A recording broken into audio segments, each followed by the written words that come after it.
There, it looks like we're good. Perfect.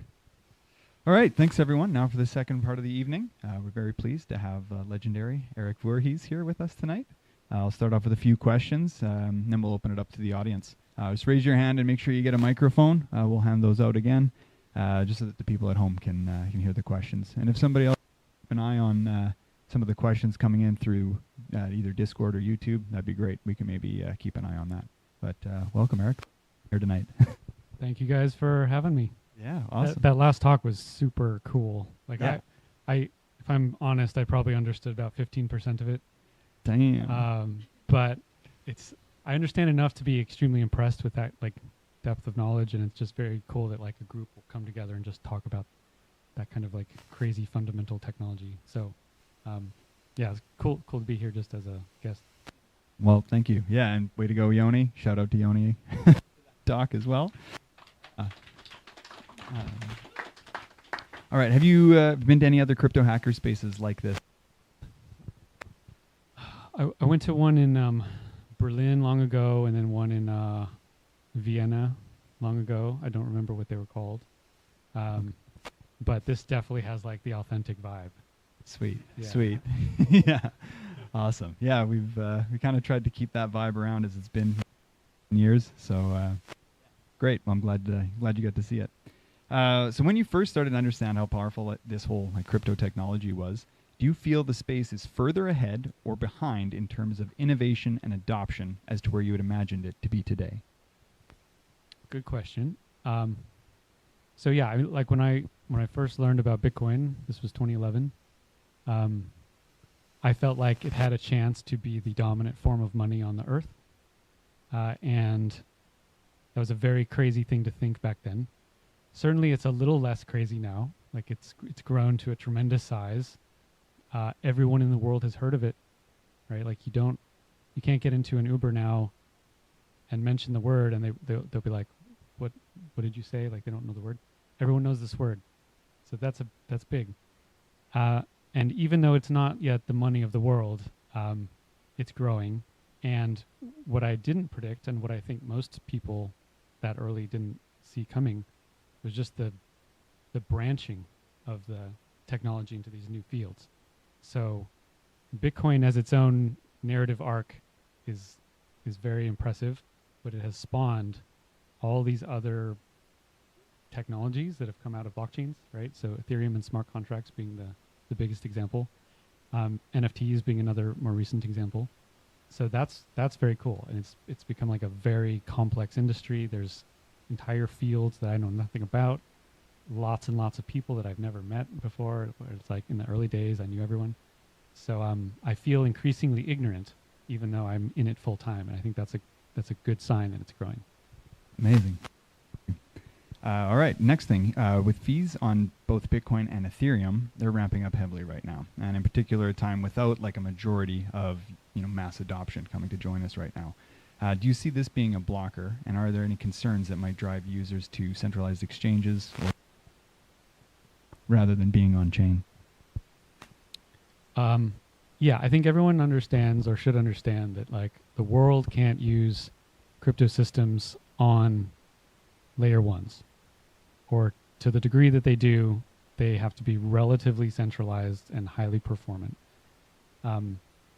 That's kind of always been true, and as fees go up, obviously like usage on those base chains becomes more high friction. The negative of that is that a lot of people use it for the first time and are like, well, what the hell is this? Like, why do I have to spend $20 to send a transaction? But that is also what encourages and incentivizes the development of the layer twos and the cross-chain work. Like, so it's an important growing pain, but certainly into this next year, I think we're going to have a big year of price and speculation and adoption and like all those good things. A lot of people are going to be complaining, and I think a lot of people are going to move to cheaper chains, some of which may not be as decentralized as we want. And I actually think that's maybe okay, because there's not just like one chain, right? Like if by the end of next year, whatever chain was growing the fastest was the chain for the world, we'd all have to care a lot about where it ended up. But I think part of the decentralization of this technology is that different chains get used for different things, and there's going to be faster chains that are more centralized and slower chains that are more decentralized, and that's all okay. And we don't need to have wars about it. We can just appreciate that, like, that's part of the diversification. Yeah, great. We'll talk more here about other networks and stuff in a minute, but also with like the recent innovation of on Bitcoin with things like ordinals and BRCs, which kind of alludes to like network congestion. Do you feel like those are beneficial to the space? Are those being, or are they going to be competitive with things built on other chains? Do you feel like this leads to more on-chain issues? I think, like as you kind of alluded to, but yeah, is it competitive with like the NFTs and other things that we're seeing on Ethereum? Or what's your take on ordinals and BRCs? I think people are too quick to judge some of this new stuff as like that's a good thing or that's a bad thing, right? Like, let's just not judge them so much and realize that we've unlocked these decentralized databases that the whole world can use and access, and people are going to figure out all kinds of interesting use cases for this stuff, and that's good. Like, it's healthy that 15 years into Bitcoin's history, entirely new portions of it are getting unlocked and utilized. I think that's very cool, right? Like, what else is going to get unlocked in a year or in 10 years? These are signs of healthy, robust ecosystems. So I don't know if these things are like good or bad, pro or con. I just know that I would like to see more activity like this. And, on net, I think that experimentation is a really good sign. Cool. Yeah. Great to hear that. Would you say, what are some of the like main components the industry needs to focus on when for mass adoption and to continue to scale? I was on a podcast a few days ago, and I had a similar question, which is like, what do we need to care about as mass adoption occurs? And my answer then, which is the same, is that when we see like a lot of the mass adoption, when we've seen these speculative waves and a bunch of people get involved, the depth of their understanding of this stuff is pathetic. Absolutely pathetic. And I don't say that to be like judgy on those people. I say it as maybe a wake-up call to everyone that the average Coinbase user is a fool. They don't know what they're doing. They don't understand self-custody, right, at all. They don't understand the difference between chains. They buy a coin because some friend told them it was going up, and that's the extent of their understanding of cryptocurrency. That's a big problem. However, it's also good that price goes up, friends invite people, and like they get interested in it. And some portion of those new people that are fools when they start end up learning more and more and more, and they become like the users of tomorrow and the attendees of your sessions like 6 months from now. So I think just like for those people who care about this stuff and care why it's getting built, to really recognize how flimsy the knowledge is of the newest users, and try to figure out good ways of coaxing them not to becoming like crypto experts, but just to teach them the basics and to give them at least a 101 understanding of what this stuff is. Yeah, cool. Thank you. Yeah, there's this next year I can see like there being such a huge wave again, just like we saw a few years ago with just like people diving into this, and then I'm hearing so many people on centralized exchanges and all this stuff, and rather than understanding even just the basics, like why, what does this stuff exist for? How can this actually work? So yeah, well, like how many people saw an FTX ad at the Super Bowl, went and created an FTX account, and then got totally wrecked? Like, we need to do better than that. And I don't have a good solution for that other than to just make sure people are aware of that problem to start. Yeah, I think there's like, even on that point with like trying to tell people, oh, we just carry these 24 words or 12 words or whatever, and here's a hardware wallet, you need to connect this, and like keep this safe, and if you lose it, like that's not great for mass adoption.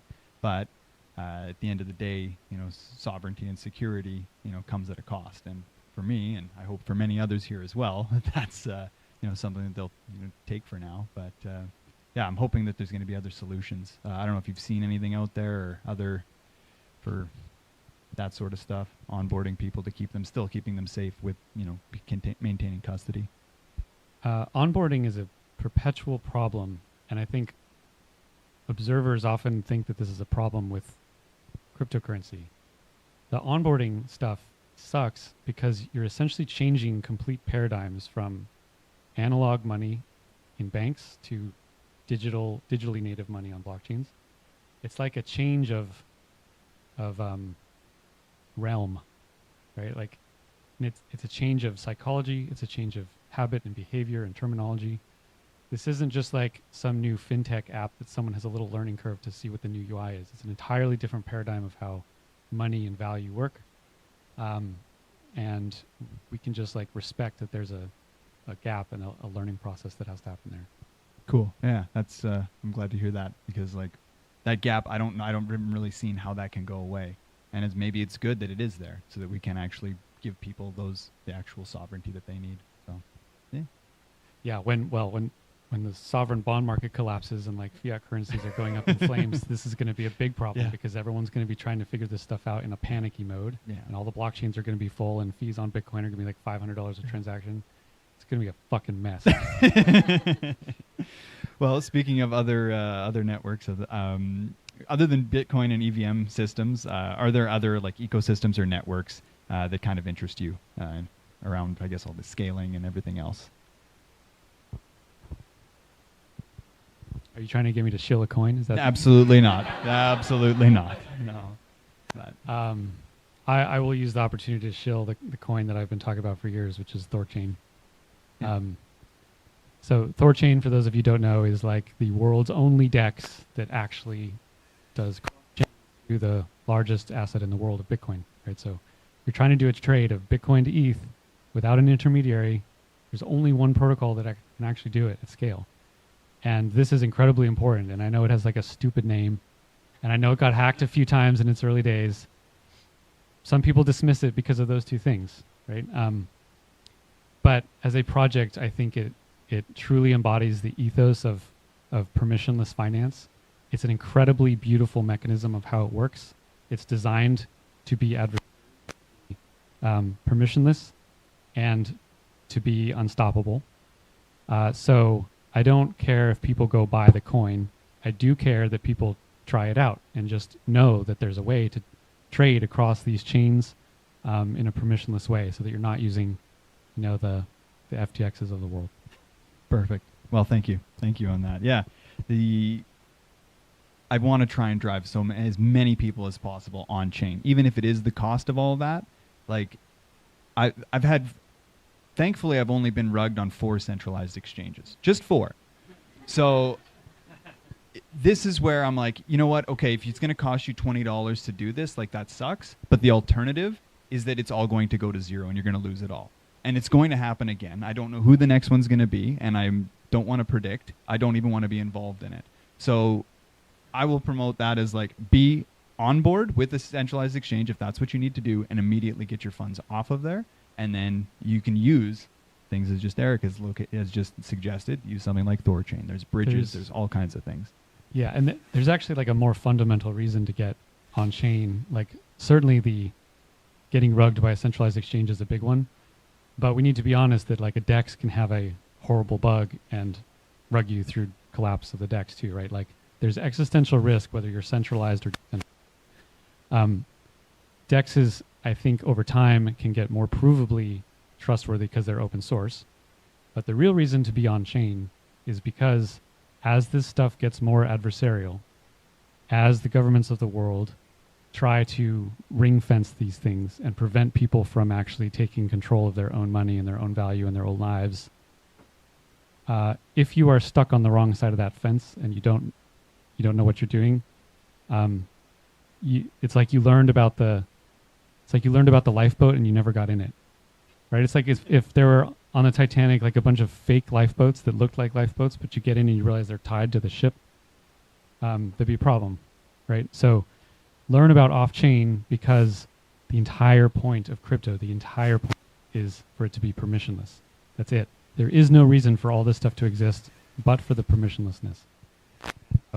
That's the reason that you should spend time, spend the $20 transaction fee to learn how these systems work and other people do the same. Amazing. Thank you. Yeah, that's yeah. Now, like, we're going to touch on, so just as you kind of talked about, like with some of the regulatory stuff and whatnot. But It's my favorite topic. many of us look at the U.S. under the current regulatory landscape, which appears very hostile and grim towards crypto. Throughout some of your circles, are you seeing positive ways forward or some light at the end of the tunnel? Yeah, so stepping back, early on in Bitcoin's history, a lot of us, I think, were much more worried that the U.S. federal government and others would try to kill or squash Bitcoin cryptocurrency entirely much earlier on. That was possible because the stuff is an absolute existential threat to government's control over money. I guess through their own hubris and or economic ignorance, they don't really see it. They don't really see it yet as an economic threat. They see it as like, oh yeah, some people might not pay some taxes, or there might be some money laundering or something, but they don't yet see it as a actual existential threat to the dollar, which is good for us. But I have to take solace in the fact that that kind of clampdown has not occurred, right? So as bad as things do seem in the U.S. from a regulatory perspective, they're not nearly as bad as they could be. And I think we're well past the point where that can ever happen. I think like the frog in the boiling water phenomenon, enough of the population is comfortable and understands crypto that it's harder and harder to vilify it as this like niche thing that's only used on Silk Road. You know, we no longer have, well, I guess Elizabeth Warren's trying to kind of bring that messaging back. So we need to still be vigilant. But, there are people in the government that own crypto and love it, and they advocate for it. So it's going to be a messy battle over the long haul. One of the very cool things that I think people don't appreciate enough is that the age of the population matters here. And each year that goes by, the average person is more open to cryptocurrency and holds more of it just from an age difference, right? So the average 50-year-old and the average 20-year-old are very different in how open they are to crypto. So there is a clock ticking on what governments can do. At some point, 80% of the population will be relatively comfortable with cryptocurrency, right? And we've won long before that point. Amazing. Yeah, I'm glad you have some positive insight for us here. I'm glad to hear all those things because... Yeah, but the next like 10 or 15 years could be pretty bad. Well, strap in, everyone. You're hitting the right place. All right, and then next part here with... as we get closer to the ETF, like, do you have any custodial or centralized concerns around the US ETF should that finally get approved? I want it to be approved. I mean, there's zero reason why consenting adults shouldn't be able to create a ETF contract on public markets and buy it and sell it. It's crazy that we have these gatekeepers like the SEC telling adults what they can buy with their own money for years. And I have to notice that, like, if the ETFs are approved in January, Bitcoin will be at 40K or 50K or whatever.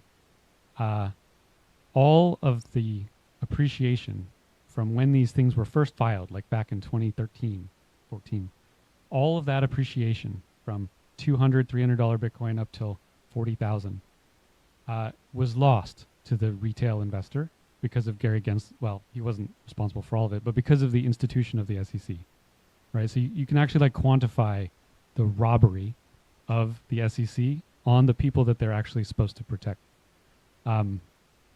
So I'm getting off topic a little bit. Not really. It's really good stuff that you're bringing up here. The ETF, it's obviously inevitable that it will be approved eventually. It should be. Will various parties try to manipulate prices and play games with it, with Bitcoin once that happens? Yes. But we shouldn't be scared of that. Like, we are people of DeFi. We understand adversarial environments, right? Like, let all these people try, as long as they're not committing fraud, to game each other. That's the natural state of economics. So we don't need to be scared of that. Ultimately, no matter how much manipulation you have of centralized ledgers at the ETF, you can't manipulate the blockchains themselves. And that's where the truth lies. And as long as we have that, we're good. Good point. Yeah, it's all on chain at the end of the day. It's all on chain. And I'm glad you bring up like that like value lost, I guess, or that value that was uncaptured. I never really thought about it in that way. The fact that, yes, like over a decade ago, we had ETF filings, and the fact that even if it was took 5 years at that point to approve one, and that appreciation that was not captured by retail investors yeah, and other than just the quantity of it, like the greatest investment of the last decade, the greatest investment unequivocally of the last decade was prevented from normal people in their normal retirement accounts because of the SEC. Right? Like, why are they not in prison for that robbery? That's very fair. Very fair. Damn. Oh. All right. Well, I guess moving away from our friends in the U.S., where in the world do you see the most positive outlook and acceptance towards crypto? I feel like Dubai is taking the cake right now. Singapore is also good. Dubai and Singapore seem to be doing well. The UK, for a stodgy Western nation, is actually doing a lot better than most European countries, and certainly better than the US. So those are some bright spots. Okay, very cool. Yeah, so if anybody's looking for other places, that's things that you can look at. But yeah, if we want to open it up now to the audience, if anybody's interested and wants a question here, we can hand that out. Just hold it. Yeah. Oh yeah, if there's a question. Okay, perfect. Go ahead. So you, Eric, have been in the crypto space for a long time. So you know that Bitcoin was a response to the fiat world for the decentralization and so on. But how do you see it? How do you see the future of Bitcoin, knowing that now it's getting very centralized by mining pools, and also the fact that transaction can be censored, as it happened like a week ago? Okay, so yeah, two different questions. So, how do I feel about the centralizing force of mining pools, and the fact that transactions can be censored? It's funny to hear this as a concern because, like, we were having all these same debates in 2011 on the forums. Like, back then, there was a pool that got damn close to 50%. I forget which pool it was. It's maybe Slush. Yeah, so there were multiple ones that were in like the high or the mid double digits. I think it's unequivocally more decentralized than it used to be, even though today might look more centralized than a year ago. Like, these things fluctuate. And in terms of pools, this is a really important point because these same arguments were made back then. People misconstrue the influence that the pool has and the users that they have. They misconstrue that as control. Right? The pool doesn't actually control the miners in the pool. It currently serves the miners in the pool, but the miners can go elsewhere, right? So there is no monopoly. Like a pool that grows up to 50% has no hold on the miners within it. They can leave. And the game theory works because everyone mining Bitcoin has a long-term interest in Bitcoin's success. No one wants a single pool or a single party to get anywhere close to 50%. So this is, I think, a self-correcting problem, but people should be vigilant and watch it, you know, and when pools get too large, people should get loud and talk about it. But I don't think it's a serious issue. It's just one that people need to tend. And in terms of censorship, we have to be careful with our language. Like a certain pool or a certain miner can obviously censor any transaction that they want through their own block finding, but they can't prevent other people from mining that same transaction. So again, we have a self-correcting problem where any transaction that comes out, anyone can pick it up. No one's forced to, and that's the balance of a free market. I don't think there's anything wrong with that. Okay, thank you. Also, your accent is very cool.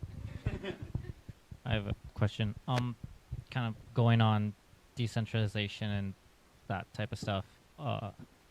There's been a tendency over the past year, maybe a bit longer, of geo-blocking a lot of applications, and then beyond that, geo-blocking even infrastructure. Like Alchemy and Infura were geo-blocking some regions, so like even within your own wallet, which you thought was self-custody, you couldn't actually access your funds. How do you see that moving forward with like the amount of pressure we have from certain entities, even if you're not even in the U.S.? And how have you seen other projects kind of react to that, given, like, from my experience, a lot of people trying to leave the U.S. if they are building a project, just severing ties. But are you seeing that just people are being a lot more cautious with how they're building things? Yes, people are being a lot more cautious. That is to be expected. Like, as these systems grow and become more relevant, the adversarial environment will get more heated. So we should expect politicians to get more aggressive, and we should expect participants of these networks and apps to get more conservative. From the U.S. perspective, territory restrictions tend to come down to sanctions rules, which stem from Department of Treasury and OFAC. OFAC stands for the Office of Foreign Assets Control. OFAC stipulates individual people, various companies, and entire countries, which the rule is, if you are an American, you may not do business with anyone on these lists. There are tens of millions of people on these lists, and most of them are absolutely innocent people, right? Like, the entire country of Iran is on the OFAC list, and 99% of Iranians are good people who haven't hurt anyone. Why in the world is it illegal for me to do business with a peaceful person in Iran, right? Like, it's not racist because Iran isn't a race, but it is somethingist. Like, it's certainly unethical. And so that set of laws is very strict, and this is why you see certain applications blocking certain territories. And it always sucks, like, right, when you go to a website, like, you go to a crypto app and it's like not available in this jurisdiction or something, or not available to Americans because America is a high-risk jurisdiction now. That always sucks, and it's like, oh, well, I thought this stuff was supposed to be permissionless. And you have to look a little more deeply, right? Like, there's nuance here. So any particular application is going to have to comply with laws as long as they are a centralized application. Whoever the people are that are building those things are going to feel compelled and coerced to abide by the laws of wherever they're residing. But that's the application layer, right? The blockchains don't care. They have no conception of countries. They have no conception of the boundaries of Iran. And they do not discriminate. So what that means is that people in different countries, different jurisdictions with different legal frameworks can build in a way that's compliant for that jurisdiction. And because users have a choice of all these things, they can go to whomever will serve them. And ultimately, the most important foundational layer itself is permissionless. And as long as that's true, everything else can adapt and be flexible around it. And it is, I think, strategically good for many projects, including especially the largest ones, to be completely compliant with their laws in their country, because that prevents the excuse of politicians to go crazy and try to squash the industry. So just from like a game theory perspective, it's good that that happens. And what matters most is that that fundamental layer remains open and permissionless. And if that's there, we're doing good.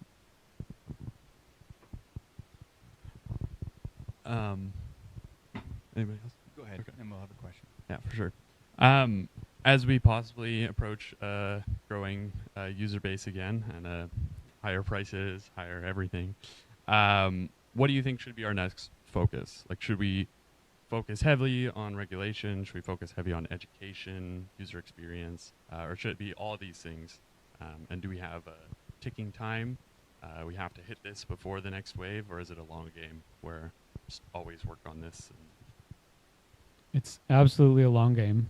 And like I said, it's a long game that we win by default because the clock is not ticking on our side. That's ticking on the other. I think like all these questions of like, what should the industry do are missing the greatest strength of the industry, which is that it is a decentralized industry moving in lots of different directions with lots of different strategies, right? It is a hydra. And we don't need to think what the industry should do as a monolith. We can just appreciate that lots of smart people, lots of dumb people, lots of like mid-curve people are all trying to push and build this stuff in lots of interesting creative ways. and we just let that organic process play out. It doesn't need to be centrally orchestrated or planned. We don't need to know where it should go. It just can be let be, right? It's a very like Zen, laissez-faire kind of thing. And I used to worry a lot more about like, oh, what do we need to be doing as the Bitcoin industry to grow and gain adoption? And I've stepped back and realized like the fundamentals are sound, and because of that, we don't need to push it out into the world. It will be pulled into the world by usage and by the laws of capital and economics. So that's nice, right? We can just enjoy the ride. I think we had another one back here somewhere. It's me. So one of my favorite moments in recent, is this thing on? There we go. In recent decentralization history was when, Eric, you made the decision to decentralize Shapeshift. I literally remember just standing up and being like, yes! Because it, to me, represented the bigger ideals behind a lot of this technology.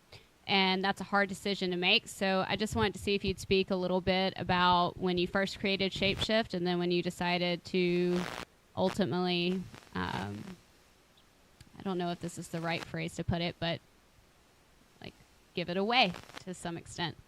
What that process was like and what was going through your mind at the beginning and at the decentralization process. Yeah, good question.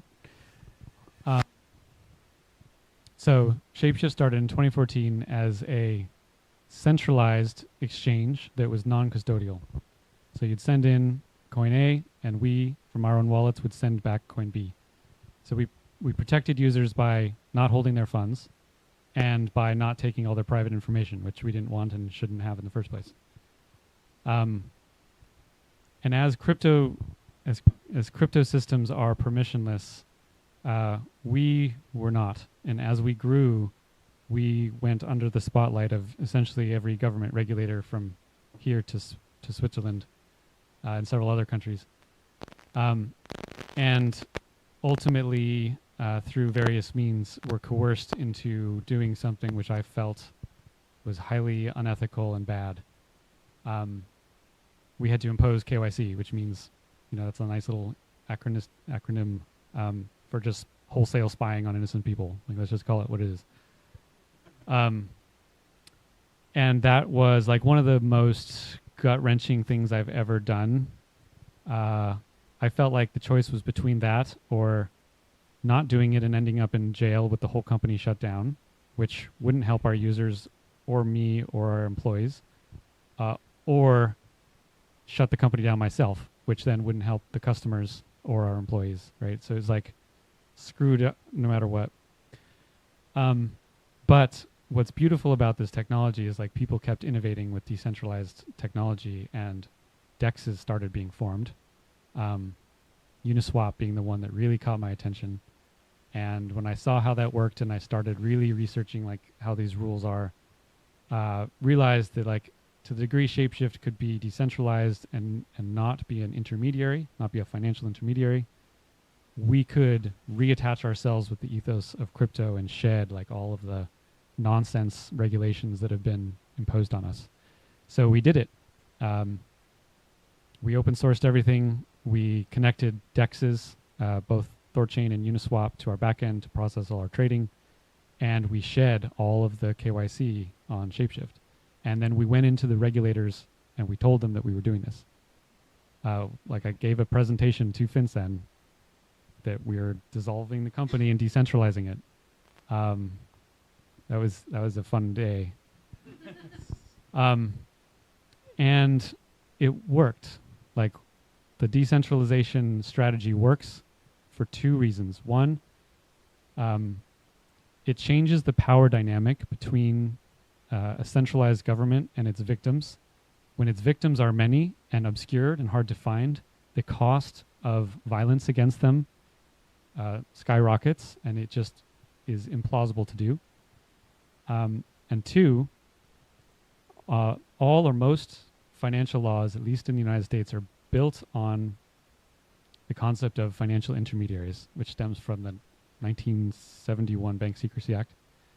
all financial law for the last 15 years in the United States is built on this concept of being a financial intermediary. If you're not a financial intermediary, suddenly these things don't apply to you. Now, governments may try to change those laws, but those are like foundational laws that will take years to change, and there will be pushback, and like we have time to watch that happen if it does.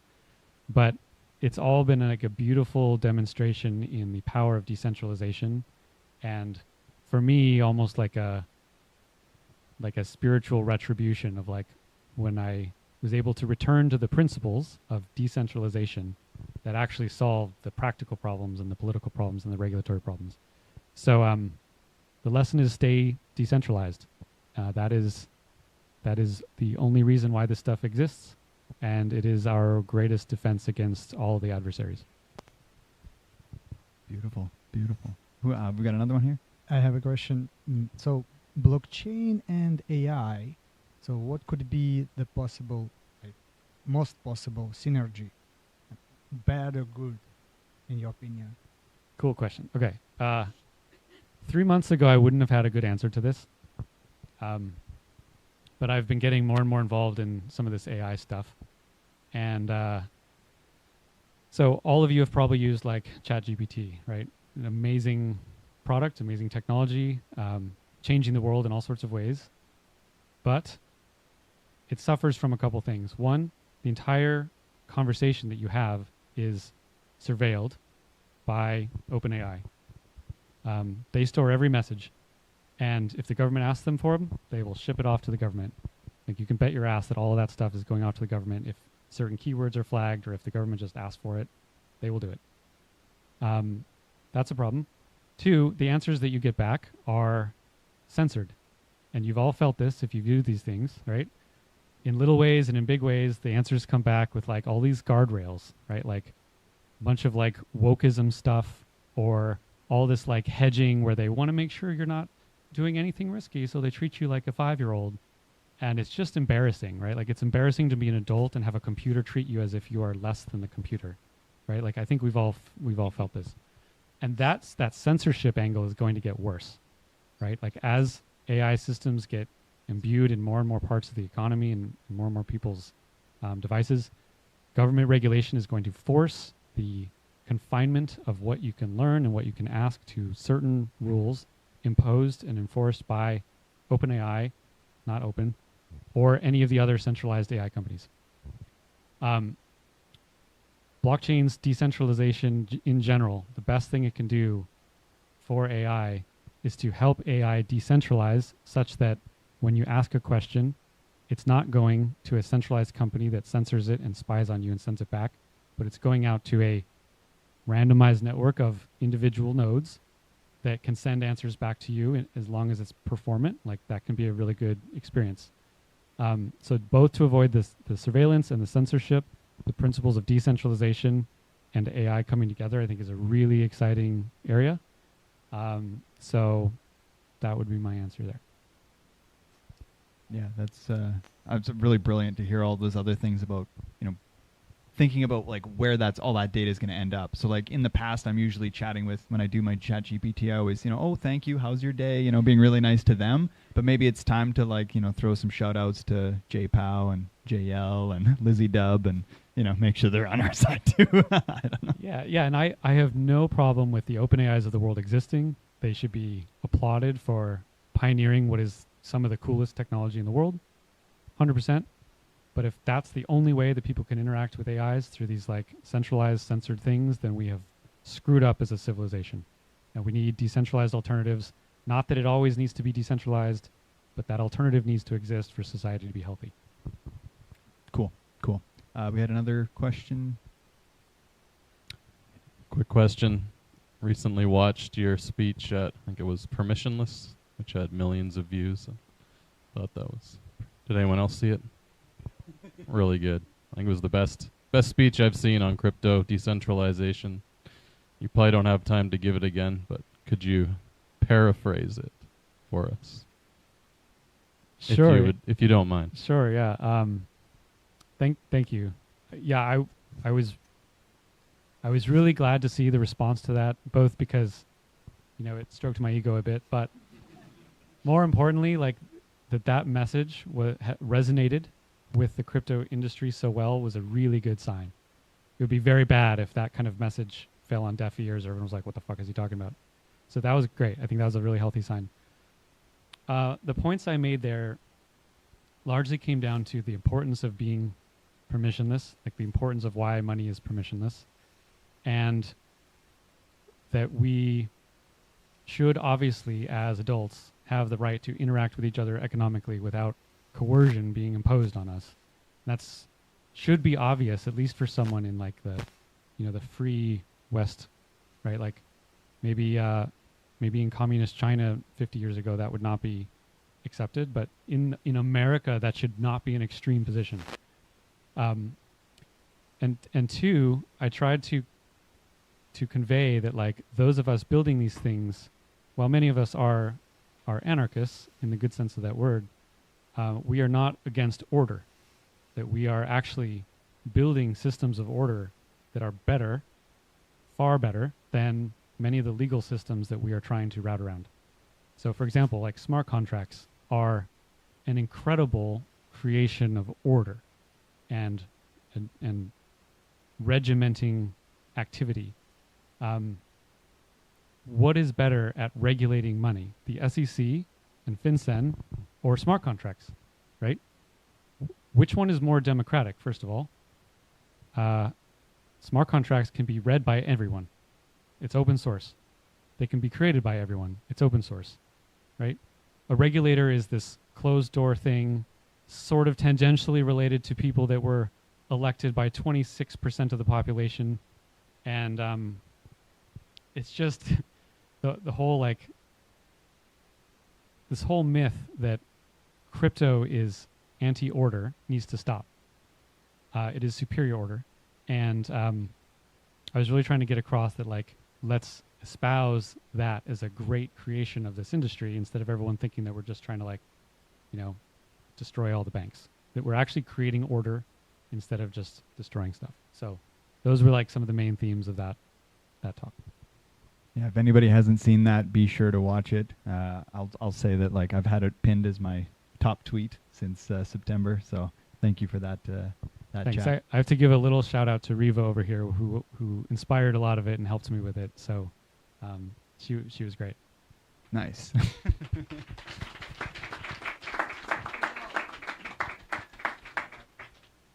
All right, we've got time for a couple more questions. Yeah, sweet. We talked about U.S. regulation, and with the U.S. government being the largest holder of Bitcoin, how much of a risk do you think that is to the industry? Are they the biggest holder of Bitcoin? From my understanding, yes. Well, top 5, top 6. Well, rephrase. That's unfortunate. Their goal will be obviously to get to number 1, whether it's through. So these were some of the fantasies we talked about, like in 2011. Like, well, what happens if the U.S. government tries to buy all the coins? Awesome, right? Like, if that happened, maybe in some weird theoretical way they could like destroy Bitcoin by acquiring it all. But by doing so, they would make all the most radical people in the world extremely rich, right? Like that's from a game theory perspective is probably not what they want to do, especially because then we would just use some different blockchain, different asset, right? Like it doesn't really accomplish anything. The U.S. government is welcome to bid on all the coins, right? Like any other government or any sovereign wealth fund or anyone. Like these are free and open systems. And I don't want the wealth accrual of Bitcoin's appreciation to accrue to governments, but the smart ones will be acquiring it. And I think like if there was ever a way for a small country that no one cared about to like leapfrog most of the other countries in the world in terms of their finances, this is so obviously the way. And some of them are going to figure that out. You noted how the industry has like really grown since you've been around, and I'm curious to know what kind of corner of crypto do you find most intellectually stimulating, or like I don't know, sector or an infrastructure that you find yourself just like deep diving into, in addition to AI, I'm assuming. I think I tend to stick around in the DeFi world most, largely because it's it's an extension of what brought me into the industry, which was Bitcoin as base money. And I feel that that's by far the most important piece and the most important root. But money itself is not a financial system. So I've loved smart contracts and everything that Ethereum and other chains have done to create actually decentralized finance instead of just decentralized money.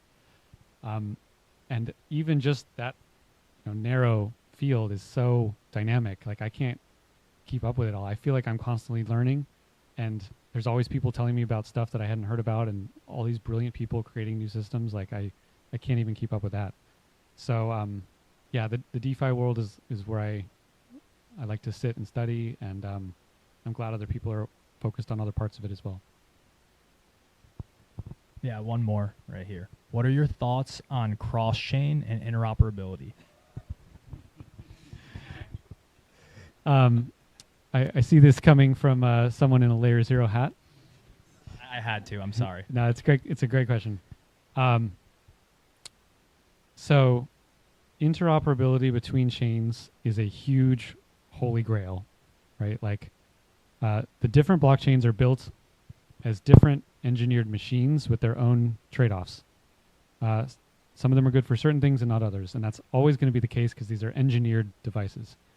An airplane is not a good boat, and a boat is not a good airplane, right? And we can just respect that we should have both of those machines and use them when appropriate.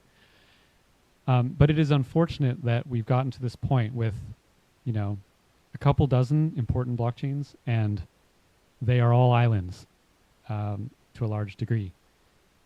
We are finally, in the last year or two, seeing people start to be able to bridge and move between these things, and messaging systems like Layer 0, starting to weave some of that sinew between these chains. I think that's amazing. It's absolutely a holy grail, and if you can stitch the advantages of the chains together technically and securely such that applications don't need to care about the chains underneath, then we've built something really, really powerful. So hugely important. I'm glad a lot of people are working on it. Okay. Can I go? Go ahead. First, I just wanted to say thank you, Eric, for coming and hanging out with us tonight. It's really appreciated. I was also going to mention your speech at Permissionless. I think I can speak for a lot of people here to say that we were really inspired by it, and it came at a good time when we'd been beaten down by a lot of shit, and it was the perfect pick me up. So it really resonated with crypto natives, but the average person still doesn't really care about decentralization or permissionlessness or self-custody or gross government oversight, or they don't know why they should care. They're blissfully ignorant. So my question is, how do you approach that type of conversation with maybe someone who isn't crypto native? What are the narratives and emotions that you would appeal to, and could you give us your normie elevator pitch? Yeah. So when I first learned about Bitcoin, obviously I was so excited about it, and I wanted to tell everyone, right? And I had all these great economic arguments why Bitcoin had a chance of being the base money of the world, and how cool this cryptography was, and how powerful it was that someone could have a private key, and not even the U.S. government can crack that. All the power of the U.S. government can't crack a private key. That's absolutely so empowering for individual people. So I can make ideological arguments and technical arguments and economic arguments, but you know what actually gets people interested? Send them $10 of a crypto, and when it goes to $11, they'll be fucking hooked. And it might sound a little cynical, but it activates some part of the reptilian brain, and once they feel that, it allows their brain to want to learn about a new system. When someone has made a little bit of money with crypto, they are looking at all the blogs, they're watching all the podcasts, they're coming to all the meetups, they are in. But they would never do that if you sat down with them and tried to have a logical conversation for 2 hours. So this is an interesting part of human psychology. If any of you want to get friends or family or stuff into crypto, send them $10 of it, or $100. It doesn't have to be a ton. And then when they check that price and it goes up, like their mind will be open, and then you really pill them. Sweet. Okay, let's go there. Thanks, Eric. So the question I want to ask is, what do you think the killer app for blockchain will be? Like, do you think, what do you think the process for the mass adoption of blockchain? Do you think it will be a gradual process, like cycle by cycle, like 4-year cycle, cycle by cycle, every cycle we have more people coming in, or do you think it will be like the like a killer app like ChatGPT for AI? So I want to know your ideas. Yeah, so this will be a little bleak of an answer. I think general adoption will follow like the sort of S-curve pattern that technologies tend to go through. The bottom of that S-curve is where we are now with, it goes faster when we're in a bubble and then down when we're not. But it really will ramp up only when the institution of fiat money itself becomes panicky, and when the world, right, not the radicals, but when the world starts really realizing that, like, oh wow, like we've built the entire financial system on sand. This is like sovereign bond collapse. This is like panic in the streets. This is serious problem and suffering for billions of people, and none of us should want to see that. None of us should celebrate that Bitcoin goes to $1 million when everyone's suffering. But I don't see a way that won't happen, given the mathematics of how bond markets work and how debt is growing so fast relative to the revenues of the governments. Like, you don't have to be advanced in math to understand that will fall apart. And that is really what's going to jog people out of their habits. And that sucks. I wish it was the logical arguments, right? Like, I wish it was the slick new Coinbase ad that will get people to use this stuff. And they're doing great work, but like what's really going to cause the billions of people in that fast part of the slope to change their behavior is fear. And what we can do as people in this industry is build the tools and make it as easy as possible so that when those people have that fear, we can help them into a better system and teach them how to use it safely. And that's the noble goal that we should be focusing on. Yeah, great. I was going to say, just to add to that, I've always said with mass adoption, usually comes from a good, swift kick to the groin. Yeah. The world's going to get kicked in the groin, for sure. Just a quick follow-up. So you mean we should focus on create tools for get the adoption, and like, do you think we will have a killer app like ChatGPT for AI? If we will have a killer app, which part will it come from? Like from NFT, from DeFi, from SocialFi, GameFi, or any other areas? So some people wouldn't like me saying this, but the killer app of crypto has always been the desire of people to speculate and gamble. That is its killer app. That was the killer app of Bitcoin that got people interested in it. That's been the killer app through each cycle. It pulls tens of millions of people in. Again, because there's just something deep and reptilian about that feeling. That is the killer app. And it is the marketing department of crypto that it rises in price. Now, fortunately, like it's net beneficial. It's in aggregate rises far more than it falls. So the average person, it's not a net sum game or a net negative game like an actual casino. It's like a way to gamble where you actually have a positive EV, right? Like, this is, how cool is that? That's really what'll cause it. And we as the participants should try to get adoption as quickly as we can, teach people the principles of it. We don't want them to stay focused on the gambling only, but once that entices them, like, pull them into the more fundamental principles. Thoughts on Doge? Okay, thoughts on Doge. So one of my favorite moments in crypto history was when this was maybe 2014. I went into this pub, had some lunch, and on the TV there was a NASCAR race. And I was watching the NASCAR just sort of casually. And then a Doge car, like a Dogecoin NASCAR, was driving around the racetrack with all the other cars at their like Conoco sponsorship and like all these things. It was one of the most surreal experiences. I didn't know there was going to be a Dogecoin car. It just showed up in this race. and that it was Dogecoin itself that ended up in this NASCAR race was perfect.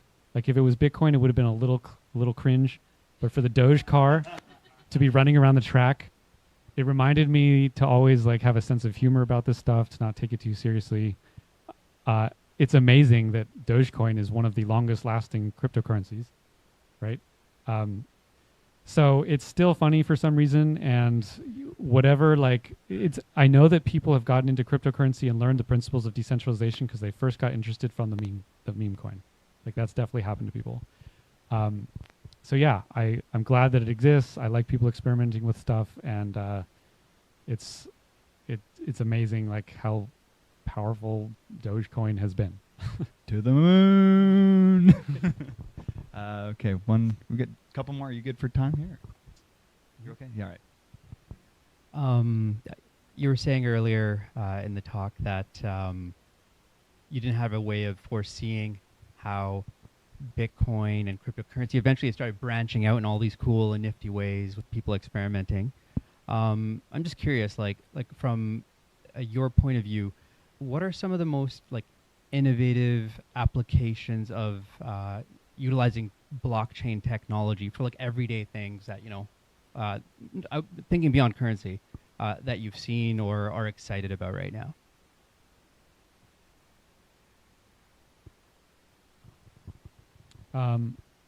I think just the ability to get like zero interest loans backed by crypto is very cool. Banks should be absolutely terrified of this ability for people to permissionlessly get loans like backed by their own liquid capital. I think that's one of the greatest innovations we've seen is like these collateralized loans, and I like it because it highlights crypto's pristineness as collateral. Like because the asset is so pristine as collateral and is so liquid, you can build all sorts of cool applications around it. So as a quick example, yeah, I'd say that. Who's got a mic over there? Oh. Hi, this is kind of like an extension to the AI question because I like your answer. Because I have been talking to my colleagues about decentralizing our, AI game engine stuff. So that kind of gets aligned with your answer. But there's another question though, another problem though, because that reminds me of the app Daymails, which is like the chatting app. I mean, like we are able to post a lot of different contents on Daymails. It's less censored, but in that case, especially when we are trying to go for mass adoption, the app was flooded by adult contents, right? Like porn, like violence and stuff. And at the end of the day, that app does not get that much traction anymore. So do you think that would be a problem? Because like if we are decentralizing the AI, right, without a lot of censorship, do you think that would be flooded with those contents? Yeah, great question. I think this is where we separate protocol from application, right? So like protocols should be permissionless and open, no judgment. No judgment. Post whatever the hell you want that abides by the rules of the protocol. Obviously, a lot of people are going to use that for bad stuff, and a lot of good people don't want to see a lot of bad stuff, right? That's perfectly reasonable. Applications should design themselves for their target users. So an application, if it wants to censor all sorts of things, absolutely has the right to do so, right? It doesn't bother the lower chain, and it curates an experience for its particular customers. I think that's how decentralized systems should work. People can build to their own target markets. You can use the things that you like and let other people do the same. It's a very like live and let live kind of paradigm. Can I have another short one? So because you are like one of the earliest adopter of Bitcoin and Ethereum, for example.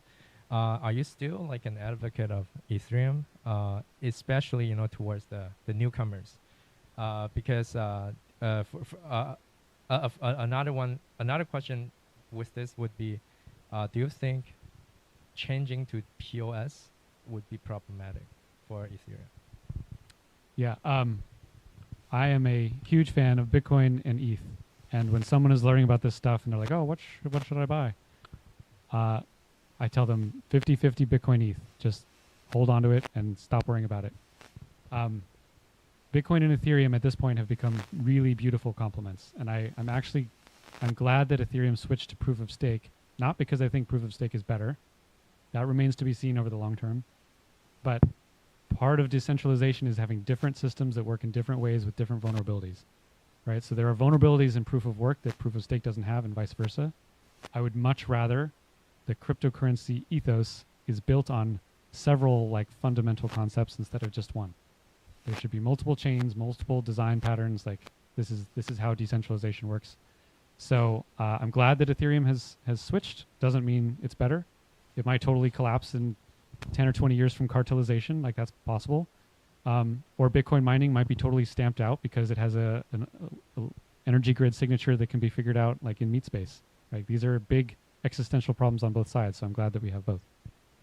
Impressive. Thank you very much, Eric. Any other questions? One more question. Who's the last one? Who's our last one? Go ahead. That was wonderful. Thanks for joining us here at Decentral. It's been a real treat You're and welcome. a surprise. I didn't know you were coming, so thank you. What brings you to Vancouver? So here with my girlfriend, Riva.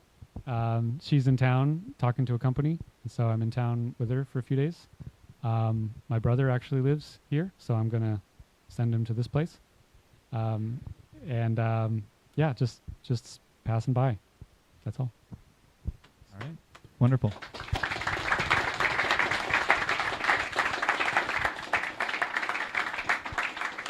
All right. Well, thank you very much, Eric. And if people wanted to, well, yeah, that was. If people wanted to find you online, where's the best place to get in? Follow you. I'm gonna keep calling it Twitter. I'm me too. I'm Yeah, on Twitter. Yeah. Twitter at Erik Voorhees. Spell it correctly, and you'll find me. Perfect. All righty. Well, thank you everyone for coming out tonight. If you don't mind, please fold up your chairs and just tuck them to the side. Feel free to hang out for a little bit, but yeah, and make sure you claim your POAP up on the wall there. All right. Thanks, everyone. Good night. All right. Well, thank you very much. Let's do it right now. Yeah, thank you very much for this all happening.